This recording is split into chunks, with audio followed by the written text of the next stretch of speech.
Well, welcome back DIY car guys and car girls, and today I'm going to go over the S10 and kind of where I stand on this and everything that has to be done to get this YSI supercharger done. A lot of people asking like, oh, when do you have it done and all this other stuff. Well, there's a lot of little things that need to be addressed, so I want to share that with you. So if you're thinking of putting a supercharger like a YSI small block Chevy kit in your S10, you might want to watch this video because there's a lot.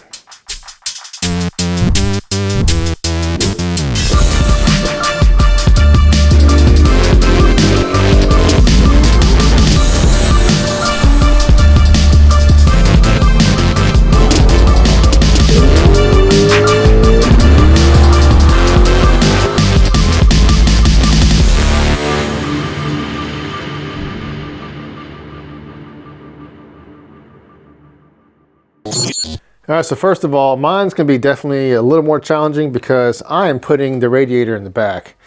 Because I wanna free up all this room right here because I don't wanna have to fight to get the belt on with the radiator sitting, you know, super close. All you'll have is this much space. Yes, you do have space, but I wanted a whole bunch of space so I don't have to fight with it.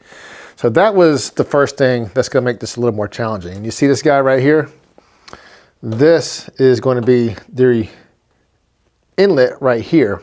Yeah, inlet, or maybe this is inlet. No, yeah, goes block first on this one. I keep on getting confused with the L21 over there. But this one right here is going to be block first. So this is going to be the inlet on the water, and I had to get this special adapter right here to clear all this. This thing is not cheap. That's about 250 bucks, and it's a marine application. But it's a -12 AN, and we're gonna feed it out to a 16 and go under the truck here. The reason why I haven't messed with any of this stuff right here at this point yet is because I wanna get the belt assembly on there, and I'm doing things a little different with mine.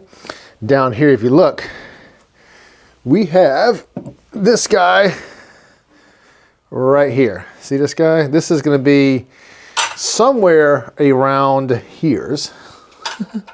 I'm gonna make a bracket, and that's gonna be an auto belt tensioner for this guy. This is a 10 rib, and I also have a grip tech that's gonna go right here. But you see this right here, I got two belts, so that way, two pulleys. So that way it helps wrap the belt around this pulley right here. So that way we're not gonna have any slip. At least that's the plan, because these small block Chevy kits from Vortech are notorious for belt slip if you're not running a cog. But I'm gonna be doing some street stuff, so I don't really want to go ahead and deal with all that. I wanna do the best I can to ensure that we're gonna have a reliable belt setup without it slipping. So let's go down here and I'll explain what's going on with this right here. Okay, so hopefully you guys can see that. I don't have much space in here to put the camera, and I can't do this.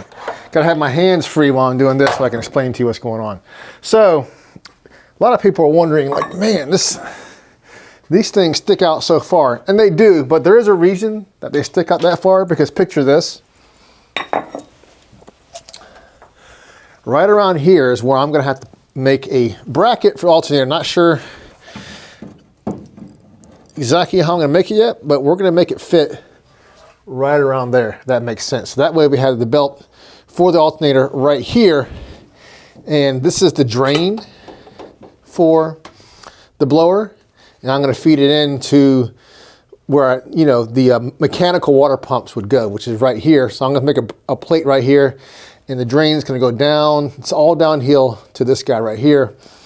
And this guy needs to sit right around here in the whole picture. So I haven't got to that. And the reason why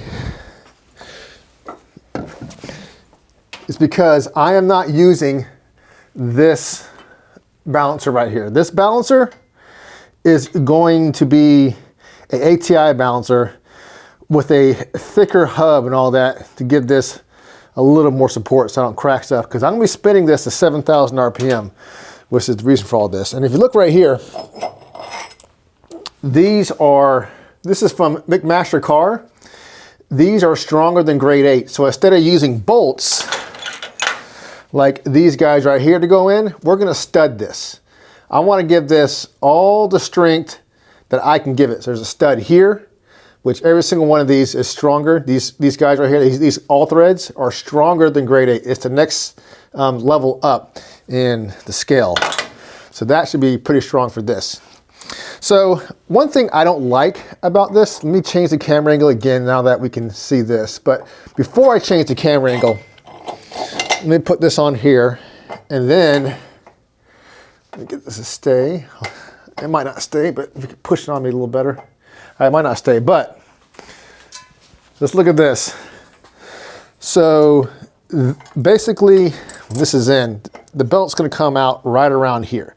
So we do have space for the belt to be right here. See that? Can you see? You push this in.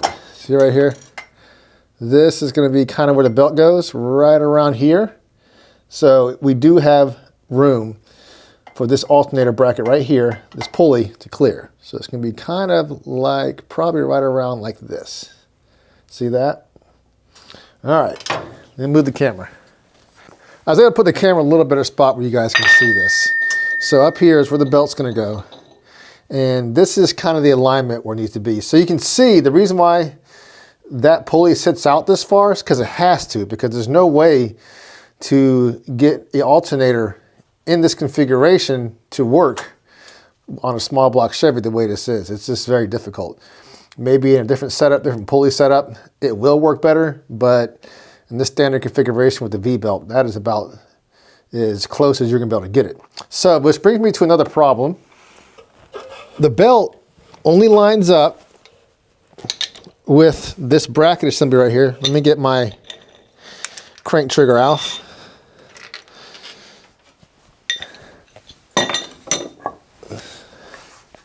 So here is the spacer, and this goes directly here, and it lines up perfect if it goes on just like that, right? So let me get this guy right here. And as you see, if I put this on that rib to that rib, this guy is lined up perfect. But the moment you have to put all that shit on there, all right, and you see how this has a centering, a way to center this guy completely on the balancer, right? So right now it's completely centered on there. Same thing with this. It has a little guide or a way to center this, directly center it with your balancer. So that way it's only gonna do this. There's no play up and down on it. It's perfectly true with your crank, right? Here's one thing I don't like. The spacer, I have two of them in case I screw one up. I have two of them, and you notice I do not like the way Vortech did this. So it's relying on the bolt and these bolts to keep this guy centered with everything, right? And look at all that play. Look at this. This, you push it in, no play. This, there's no way this guy is gonna be completely true. So the idea is, since these guys right here make this come out more, I'm going to get this guy right here machined. So this right here needs to be shortened, and I want to have a way that when these two mate up, that guy, see right here, it fits directly in that hole. I do not like the way Vortech did this. That has caused a lot of unwanted vibration, a lot of unwanted harmonics if this guy isn't completely true with everything else that's down there, right? So you can see this is one piece and it's pretty thick. So we can put this in a lathe and we can chuck it down so that way it centers directly in that hole right there. That's one. So at least we have that guy centered, right? And then on this side, we have to take the measurements of the crank trigger and that pulley for the alternator, and we're gonna have to take some material off right here, because this is one piece. So this whole thing needs to be shortened. You can't shorten it from this side. We can only make it so, because this needs to be nice and thick and strong when it bolts back up to your crank and your balancer, all that shit. So this side we can, because it's hollow, so we can turn this down in the lathe. So I found a machine shop that can do this. Hope they can do it great. That's why I got 2 of them. So we're gonna take the thickness of all these whenever I get my new balancer down there, because I'm not sure if that balancer is gonna change the distance and everything, so we need to take that to account also. That's why I'm kind of stuck here, guys. So basically, this needs to be shortened and everything needs to be true to make that belt right here line up. So as you can see, there's a lot of little things going on. Like I said, this cheap balancer right here from, well, it's not cheap, it's SFI certified, but this guy right here, I do not trust it with, and I talked to a couple other people and they're like, no, you want to get an ATI. ATI makes a special balancer, a special hub, and the balancer bolts up to it. They make a special hub that's thicker and it's dual keyed. And let me show you one more thing that I got to do. Okay, so this right here is a pin kit for a Gen 1 small block Chevy. Basically, this is the centering guide. Your drill goes right here. The same deal they do with the LS. You'll have your balancer on there. And let me show you real quick, because, you know, basically it drills in and then you can put these pins in there. And pins are better than being keyed. These guys right here. So let me go ahead and set the camera up and I'll kind of show you how this works. So if you look, this guy, just like the other stuff, has a way to center it completely on your balancer. So this goes right here. See it centered, and then basically you just drill into this hole that goes through. I'll have 2 keys. There's 1 key right here. So the crank, sorry, the balancer with the hub, I'm gonna have 2 keys. So on the other side, I'm gonna drill from that key all the way into the crank, and then slowly do it, and then that way that pin can go in there. So I'll have a dual keyed or a key and pinned crank. So that way I don't have to worry about rotating this guy on the crank. So that's definitely a plus. And I want the warm fuzzies when I do this, and I'm not gonna do any of this until I feel that I've done my best to make sure everything is going to function properly. So as you see, there's a lot of little things. That hub and balancer from ATI is on back order. Probably be a couple of months till it gets here. But I don't want to touch anything. I don't want to do the piping for the blower. I don't want to put the carburetor on there. Any of that stuff, the fuel lines, until I get one thing situated. Because once I get the belt on there, get the alternator on there, and everything how I'd like it, and I feel comfortable moving forward, then I can run the lines for the cooling system. Then we can run the new lines, new pump,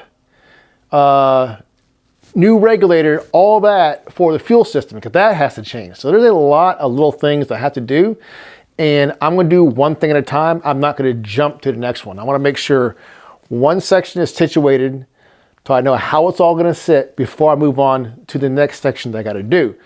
And I might have to lower the blower a little bit. It actually does close on the hood, but it's super close up here. So I might wanna change that plate and move the whole blower lower too. So there's a lot of little things that I gotta do that, you know, once I get all the parts in, stuff is on back order, but I'm gonna get to it. Once I get those parts, I'll make another update video, because I'm looking forward to getting it done.